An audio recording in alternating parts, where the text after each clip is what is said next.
Find the period of small vertical oscillation of block of mass m.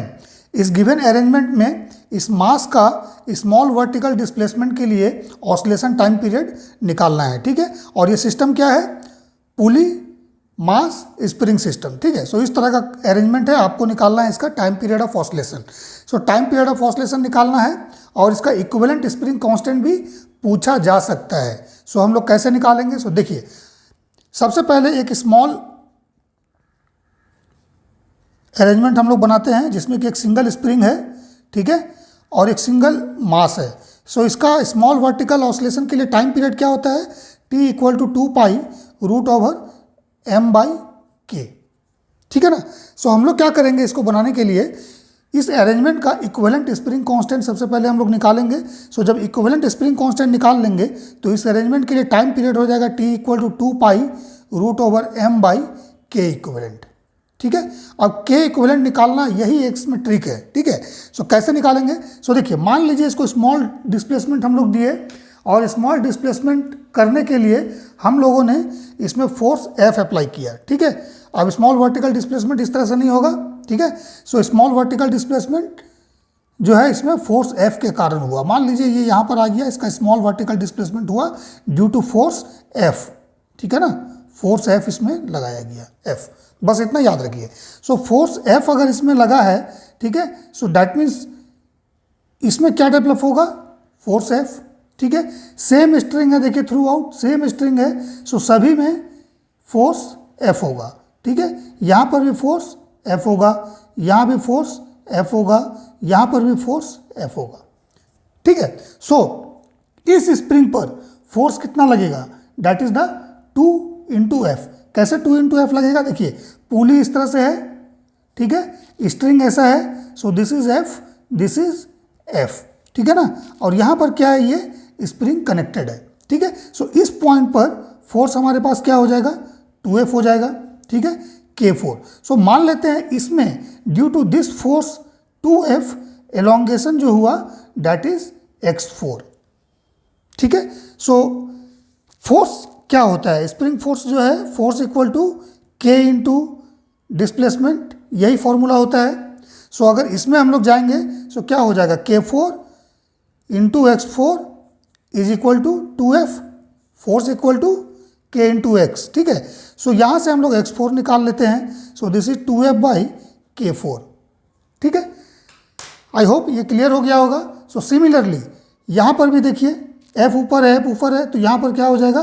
2F हो जाएगा, ठीक है। Similarly इस पॉइंट पर भी 2F, इस पॉइंट पर भी 2F हो जाएगा, ठीक है। सो डैट मीन्स अगर इसमें हम लोग मान लेते हैं इस स्प्रिंग में एलोंगेशन x3 है, इसमें x1 है, इसमें x2 है, तो सिमिलरली हम लोग वैल्यूज निकाल सकते हैं। सो क्या हो जाएगा? देखिए यहाँ पर लिख देता हूँ, x3 का वैल्यू हो जाएगा 2F/K3, ठीक है। सिमिलरली x2 का वैल्यू हो जाएगा 2F/K2 एंड x1 का वैल्यू हो जाएगा 2F/K1।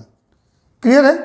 अब देखिए, जब इसको F डिस्प्लेस किया गया नीचे, सो अगर ये F डिस्प्लेस नीचे हुआ है, ठीक है, सॉरी, अगर मान लीजिए ये पुली है ना, इस स्प्रिंग में एलोंगेशन अगर x4 है, ठीक है, इस पुली को कंसिडर कीजिए, इस पुली में अगर डिस्प्लेसमेंट नीचे की तरफ x4 है, x4 कैसे होगा? देखिए, ये स्प्रिंग है K4, हमने माना इस स्प्रिंग में एलोंगेशन कितना है? K4 है।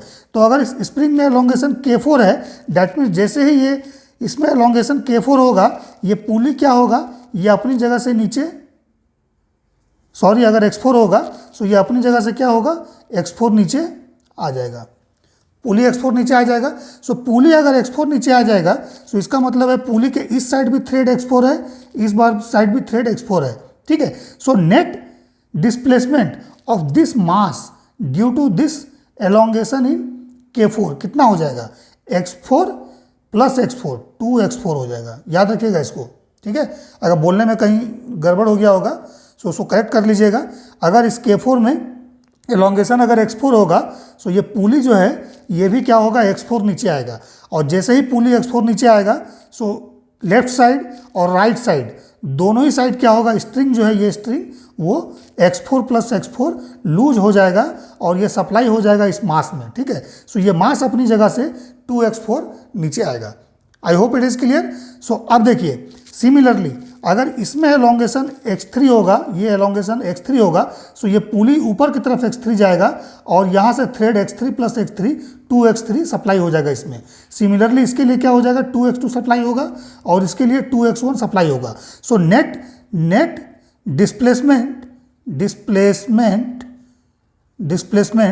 ऑफ मास m, ये क्या हो जाएगा बच्चों, 2 time x1 plus x2 plus x3 plus x4। I hope it is clear, ठीक है। सो अब देखिए क्या करना है, इसमें वैल्यू पुट कर दीजिए x1 x2 x3 x4 का। सो देखिए सब में 2 है, सो 2 कॉमन हो जाए, 2 कॉमन हो गया, सो 2 इंटू 2 4 हो गया और ब्रैकेट में क्या आ जाएगा, it is f by k1 plus f by k2 plus f by k3 plus f by k4। Okay, so अब आते हैं हम लोग block of mass m। So देखिए इस मास को हमने क्या माना है, फोर्स F लगा के हम लोगों ने डिस्प्लेस किया था नीचे की तरफ। सो रिस्टोरिंग फोर्स इसमें क्या होगा, F, ठीक है। सो रिस्टोरिंग फोर्स देखिए यहाँ पर क्या है, F है, यही फोर्स इसको रिस्टोर कर रहा है। सो रिस्टोरिंग फोर्स F है। सो F का वैल्यू क्या हो जाएगा, इसके लिए मान लीजिए इसका टोटल का स्प्रिंग कांस्टेंट अगर हम लोग निकालें एक सिंगल स्प्रिंग इस तरह से, ठीक है। सो ये K इक्विवेलेंट इसको मान सकते हैं हम लोग, ठीक है। सो ये F जो है that is equal to K equivalent into net displacement के बराबर होगा, जिसको हम लोग मान लेते हैं x है, ठीक है। सो F का वैल्यू यहाँ लिखता हूँ, इस ब्लॉक को देखिए, इस टोटल स्प्रिंग को हम लोग रिप्लेस कर दिए K इक्विवेलेंट स्प्रिंग कांस्टेंट से और इस ब्लॉक को हमने हैंग कर दिया यहाँ पर M, ठीक है। सो अब इसके लिए क्या हो जाएगा, रिस्टोरिंग फोर्स जो होगा इसके लिए F equal to K equivalent और इसका डिस्प्लेसमेंट हम लोग x माने थे अपनी जगह से, ठीक है।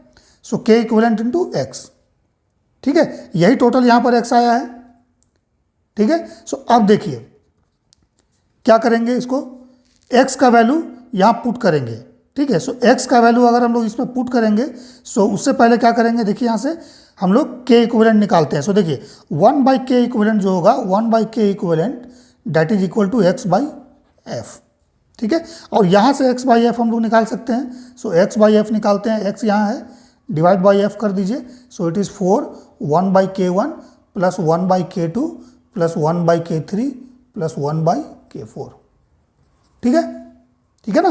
सो अब इस वैल्यू को यहाँ पुट कर दीजिए। सो ये हो गया 4 1 by k1 plus 1 by k2 plus 1 by k3 plus 1 by k4, ठीक है।